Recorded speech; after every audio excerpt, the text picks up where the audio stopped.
Shalom Bapak Ibu, Saudara-saudari, sahabat setia renungan pagi Warta Insan Berpengharapan yang terkasih dalam Tuhan Yesus Kristus. Selamat pagi, selamat berjumpa kembali dalam renungan Kristen pada pagi hari ini. Salam sejahtera saya ucapkan bagi Bapak Ibu Saudara semua dimanapun berada. Kiranya damai dan sukacita dari Roh Kudus senantiasa melimpah di dalam hati dan kehidupan Bapak Ibu Saudara sekalian. Sebelum kita mendengarkan renungan firman Tuhan pada pagi hari ini, mari sama-sama kita berdoa. Bapa kami yang ada dalam kerajaan sorga, Bapa di dalam nama Tuhan Yesus Kristus Tuhan dan Juru Selamat kami, Bapa yang sungguh amat baik dalam kehidupan kami bersyukur kepadamu ya Tuhan atas berkat kemurahan Tuhan dalam kehidupan kami. Terima kasih sudah menjaga dan melindungi kami sepanjang tidur malam kami, sehingga kami boleh bangun kembali pada pagi hari ini dengan kesehatan dan kekuatan yang baru. Semuanya karena kasih dan kemurahan Tuhan. Ya Bapa, saat ini kami mau mendengarkan sabda firman-Mu. Berkenanlah Tuhan Engkau berbicara kepada kami, urapilah kami dan jamalah hati kami, berilah kami hikmat-Mu agar kami mengerti dan kami dapat taat melakukan kehendak-Mu. Di dalam nama Tuhan Yesus Kristus, firman yang hidup, kami berdoa. Amin. Ayat renungan kita pada pagi hari ini terdapat di dalam kitab Kejadian pasal 32, ayat 22 hingga ayatnya yang ke-25, yang berbunyi demikian. Pada malam itu Yakub bangun dan ia membawa kedua istrinya, kedua budaknya perempuan dan ke-11 anaknya, dan menyeberang di tempat penyeberangan sungai Yabok. Sesudah ia menyeberangkan mereka, ia menyeberangkan juga segala miliknya. Lalu tinggallah Yakub seorang diri, dan seorang laki-laki bergulat dengan dia sampai fajar menyingsing. Ketika orang itu melihat bahwa ia tidak dapat mengalahkannya, ia memukul sendi pangkal paha Yakub, sehingga sendi pangkal paha itu terpelecok ketika ia bergulat dengan orang itu. Demikian firman Tuhan. Ayat emas renungan kita pada pagi hari ini terdapat di dalam ayatnya yang ke-24. Lalu tinggallah Yakub seorang diri, dan seorang laki-laki bergulat dengan dia sampai fajar menyingsing. Judul renungan kita pada pagi hari ini adalah Kita Tidak Sendirian.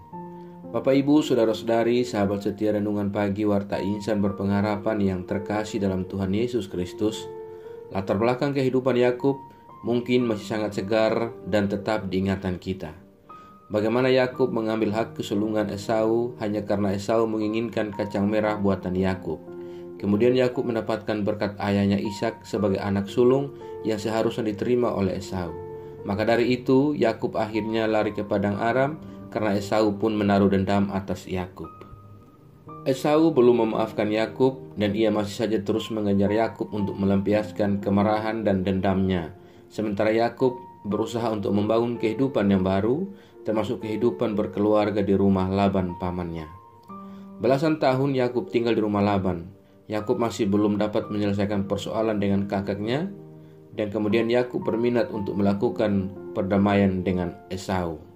Saudaraku yang diberkati oleh Tuhan Yesus Kristus, dalam hal ini Yakub kemudian memohon pertolongan Tuhan. Ia ingin segera selesai permasalahannya dengan Esau kakaknya. Yakub terus berusaha melakukan upaya untuk memenangkan dan menenangkan serta menyenangkan hati Esau. Dan ketika ia tiba di tepi sungai Yabok, ia menyeberangkan istri dan anak-anaknya serta segala miliknya. Lalu Yakub kembali dan ia seorang diri. Di tepi sungai Yabok itu, Yakub bergulat dengan seorang laki-laki hingga fajar menyingsing. Saudaraku yang diberkati Tuhan Yesus Kristus, apakah Yakub sendirian? Ternyata tidak. Laki-laki yang bergumul dengan Yakub bukanlah laki-laki biasa, melainkan bentuk dari kehadiran Allah untuk memberikan keyakinan pada diri Yakub bahwa ia tidak perlu takut kepada Esau, bukan karena kekuatannya, melainkan karena ada Allah yang menyertai Yakub. Saudaraku yang diberkati Tuhan Yesus Kristus, belajar dari kisah tentang seorang Yakub, seringkali kita tidak melihat kehadiran Allah dalam hidup kita dan pergumulan kita, dan kita seakan merasa sendirian. Kita sering merasa sendirian dan kita sering merasa ditinggalkan, padahal Allah tidak pernah jauh dari kita. Sejauh apapun kita melangkah dan dimanapun tempat kita berpijak, kita tak pernah sendirian. Ada Allah yang setia menyertai kita. Pergumulan Yakub di tepi sungai Yabok menegaskan dan mengajarkan kepada kita akan keterbatasan kita sebagai manusia dan ketidakterbatasan Allah yang maha hadir dan maha kasih dalam kehidupan kita. Sebagai umat kesayangannya, kita harus memahami kebenaran ini, bahwa apapun kondisi yang sedang kita alami, realita kehadiran Tuhan yang sangat konstan akan bersama dengan kita adalah sebuah fakta yang ada dalam kehidupan kita. Artinya adalah kita sama sekali tidak pernah sendirian. Namun, tidak semua kita orang percaya dapat menyadari akan kehadirannya dalam kehidupan kita. Ketika kehadiran Tuhan tidak kita sadari, maka keberanian kita menghadapi tekanan dan kesulitan pasti akan menjadi kerdil. Lalu, apa yang harus kita lakukan? Saudaraku yang diberkati oleh Tuhan Yesus Kristus, satu hal yang harus kita lakukan adalah mengandalkan kesetiaan Tuhan. Percayalah, Ia selalu memampukan kita untuk menggenapi maksud-Nya bagi kehidupan kita. Bahkan di saat tidak ada seorang pun yang memberi dukungan kepada kita, ingatlah bahwa Tuhan tetap setia kepada kita. Kristus akan tetap setia bersama dengan kita dan tidak akan pernah meninggalkan kita sendirian, karena Ia sangat mengasihi kita orang-orang yang disayanginya. Tuhan memberkati kita semua. Haleluya. Amin. Mari kita berdoa. Bapa Surgawi, Bapa di dalam Tuhan Yesus Kristus, Tuhan dan Juru Selamat kami mengucap syukur kepadamu untuk firman-Mu yang sudah kami renungkan bersama-sama pada kesempatan ini. Firman-Mu yang kembali mengingatkan kepada kami semua bahwa sebagai umat kesayangan-Mu, kami harus memahami kebenaran bahwa apapun kondisi yang kami alami dalam kehidupan kami, apapun realitanya, Tuhan akan senantiasa hadir dalam kehidupan kami dan kami tidak pernah sendirian.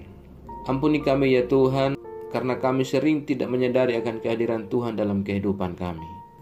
Tolonglah kami dan teguhkanlah kami ya Bapa, bahwa kami tidak pernah sendirian dalam kehidupan kami. Ajarlah kami agar kami selalu taat dan setia dalam iman kami kepadamu, dan tolong kami agar kami tidak terpengaruh dengan hal-hal buruk dari dunia ini, melainkan kami sungguh-sungguh percaya dan beriman kepadamu ya Tuhan. Ya Roh Kudus, kuatkanlah kami dan tuntunlah kami, agar kami selalu ada di jalan kebenaran firman-Mu. Berkatilah kami di sepanjang hari ini dalam segala tugas, tanggung jawab, aktivitas, usaha dan kerja kami. Pimpinlah dan bimbinglah kami ya Tuhan, agar semua yang kami kerjakan di hari ini boleh menyenangkan hati-Mu. Ya Bapa, saat ini kami kembali berdoa untuk setiap kami yang mengikuti renungan di pagi ini. Tuhan kiranya menolong kami dan Tuhan memberkati kami. Tuhan menjamah kami dan menyembuhkan kami dari segala sakit penyakit yang kami alami. Berikanlah kami jalan keluar dalam setiap pendidikan yang kami tempuh. Dan tolonglah kami yang sedang bergumul untuk sebuah pekerjaan. Terima kasih ya Bapa, kami yang lemah Tuhan kuatkan, kami yang sakit Tuhan sembuhkan, kami yang bersedih Tuhan hiburkan dengan cara-Mu. Terima kasih ya Tuhan, kami juga berdoa bagi bangsa dan negara kami Indonesia. Tuhan memberkati bangsa kami, Tuhan memberkati para pemimpin-pemimpin bangsa kami. Berilah mereka hikmat dan marifat daripada-Mu ya Tuhan. Kami juga berdoa bagi seluruh gereja-gereja Tuhan yang ada di seluruh muka bumi ini. Tuhan kiranya menolong dan menyertai setiap pelayanan-pelayanan misi yang sedang berlangsung untuk kemuliaan nama Tuhan.